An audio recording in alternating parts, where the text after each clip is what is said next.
Good morning class. Reflection को हम discuss कर रहे थे और प्लेन मिरर की हम बात कर रहे थे। प्लेन मिरर से रिगार्डिंग कुछ क्वेश्चंस भी हमने देखे। देन उसके बाद हम मूव करेंगे एग्जाम पॉइंट ऑफ व्यू से काफ़ी इंपॉर्टेंट टॉपिक है स्फेरिकल मिरर।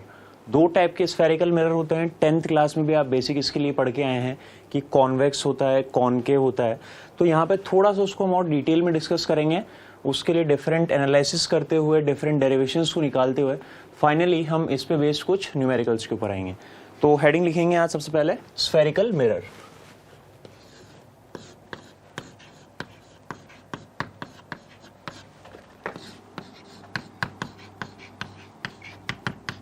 तो स्फेरिकल मिरर की बात करने के लिए सबसे पहले हमें यह पता होना चाहिए कि स्फेरिकल मिरर आखिरकार होता क्या है।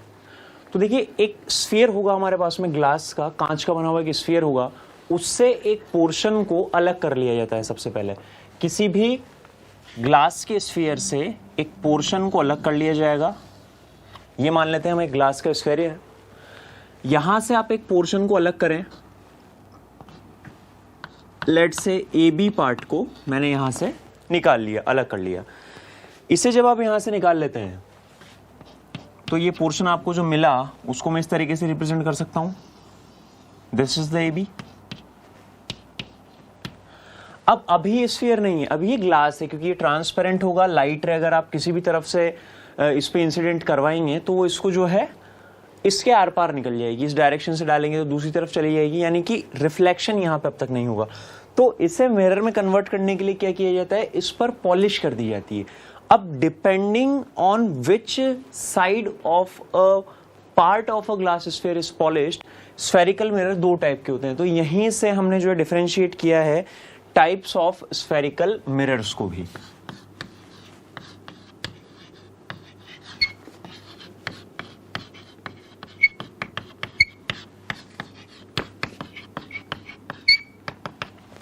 स्फेरिकल मिरर यहां से कितने टाइप के होंगे, दो टाइप के होंगे। First one will be concave mirror and second one will be convex mirror.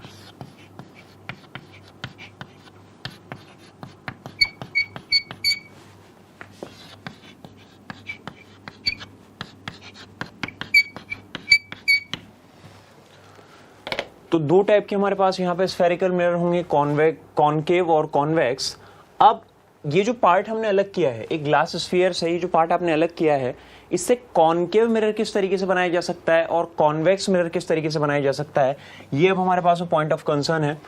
तो हमने अभी भी बात की कि कौन सी साइड को आपने यहाँ पे पॉलिश किया है, इस पर डिपेंड करेगा कि मिरर आपने किस टाइप का बनाया है।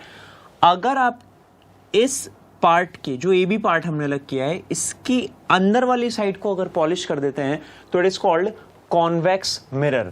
यानी कि ये हमारे पास जो पार्ट है ग्लास का ए बी, इस पे आपने अंदर वाली साइड पे पॉलिश की है। यानी कि आप इस तरीके से बोल सकते हैं कि जो उभरी हुई सरफेस होगी, जो बाहर की तरफ निकली हुई कर्व्ड सरफेस है, वहां से अगर हम रिफ्लेक्शन करवाते हैं, ये सरफेस अगर as a reflecting surface act करती है, तो इस तरह के मिरर को कहा जाता है कॉन्वेक्स मिरर। जबकि कॉनकेव मिरर की अगर मैं बात करूं, तो अगर इसके अपोजिट साइड को, यानी कि बाहर वाली सरफेस को अगर आप यहां पे पॉलिश कर देते हैं, तो ये जो सरफेस आपको या ये जो मिरर आपको मिलेगा, it will be known as concave mirror.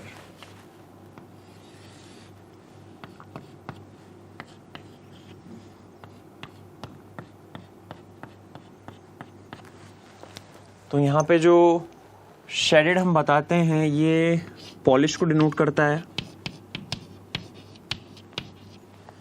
Polished surface. तो इस तरीके से हमने डिफरेंशिएशन किया है दो स्फेरिकल मिरर्स के बीच में। पहला हुआ है कॉनकेव मिरर, दूसरा हुआ है यहाँ पे कॉन्वेक्स मिरर। अब इनके रिगार्डिंग कुछ इंपॉर्टेंट डेफिनेशंस हैं जो हमें पता होनी चाहिए, जिन्हें हम पहले डिस्कस करेंगे। देन उसके बाद में मूव करेंगे यहाँ से इमेज फॉर्मेशन और इस पे बेस्ड कुछ न्यूमेरिकल्स के ऊपर। तो ये आपने नोट किया होगा, बेसिक डिफरेंशिएशन है दोनों के बीच में कि क्या होता है कॉनकेव मिरर, क्या होता है कॉन्वेक्स मिरर। नाउ हेडिंग लिखेंगे some important definitions regarding spherical mirror.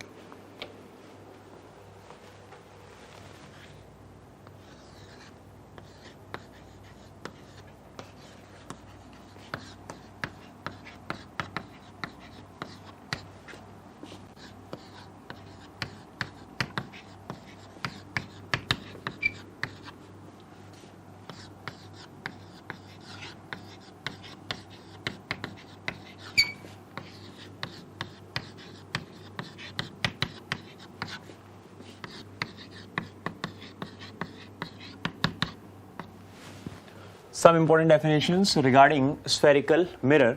First हम यहाँ पे जो point discuss करेंगे it will be pole.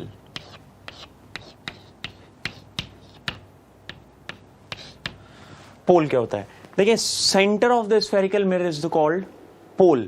यानी कि पोल एक ऐसा पॉइंट होगा स्फेरिकल मिरर, चाहे कोई से भी टाइप का हो. अभी मैं यहाँ पे दोनों को सेपरेशन नहीं दे रहा हूँ. जब मैं इन डेफिनेशंस की यहाँ पे बात करूंगा कि कब हम कॉन्वेक्स मिरर की बात कर रहे हैं, कब हम कॉनकेव मिरर की बात कर रहे हैं, उसका रीजन ये है कि स्टार्टिंग में जो भी डेफिनेशंस को हम डिस्कस कर रहे हैं वो दोनों टाइप के मिरर्स के लिए इक्वली एप्लीकेबल होगी. यानी कि कुछ ऐसे पॉइंट्स को हम यहाँ पे डिस्कस कर रहे हैं जो दोनों के दोनों केसेस में सेम होते हैं, दोनों के दोनों मिरर्स में सेम होते हैं. जैसे बात करें सबसे पहले पोल के बारे में, तो पोल क्या होता है देखें, एक हमारे पास में लेट्स से कॉनकेव मिरर है और दूसरा ये आपके पास में कॉन्वेक्स मिरर है.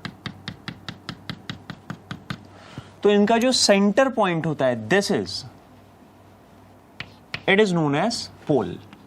तो दोनों केसेस में डेफिनेशन जो है पोल की वो सेम रहने वाली है. काम क्या आएगा पोल, उसको भी हम आगे चल के और फिर से डिस्कस करेंगे, दोबारा आएंगे इसके ऊपर. सेकेंड डेफिनेशन की हम बात करें,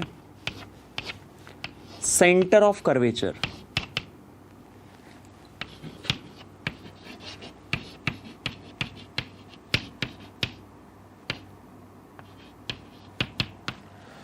सेंटर ऑफ कर्वेचर. नाउ हमने बोला कि स्फेरिकल मिरर को फॉर्म करने के लिए, स्फेरिकल मिरर को बनाने के लिए एक स्फीयर होता है ग्लास का, वहां से हमने एक पोर्शन अलग किया था. बिल्कुल स्टार्टिंग हमने आज जहां से की थी.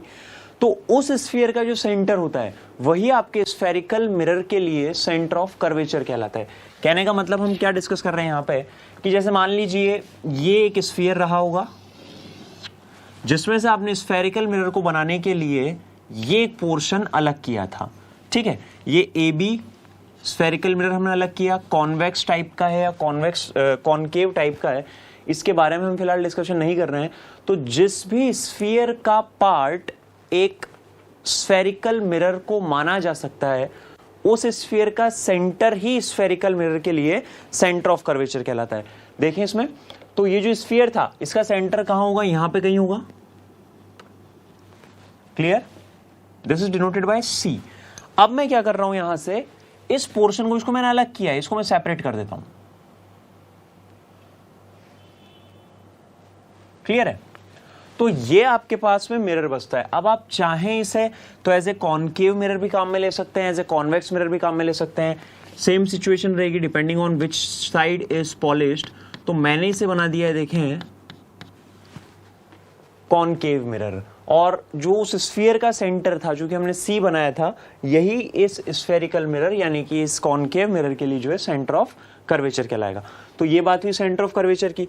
देन उसके बाद में एक बात आती है principal axis.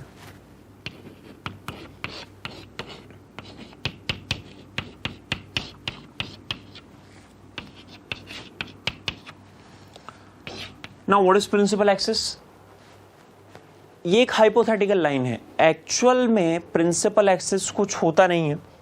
Just image formation को समझने के लिए या बाकी की चीज़ों को डिस्कस करने के लिए हमें एक हाइपोथेटिकल लाइन यहाँ पे अज्यूम करनी होती है जो कि प्रिंसिपल एक्सिस कहलाती है. एक चीज़ जो बहुत इंपॉर्टेंट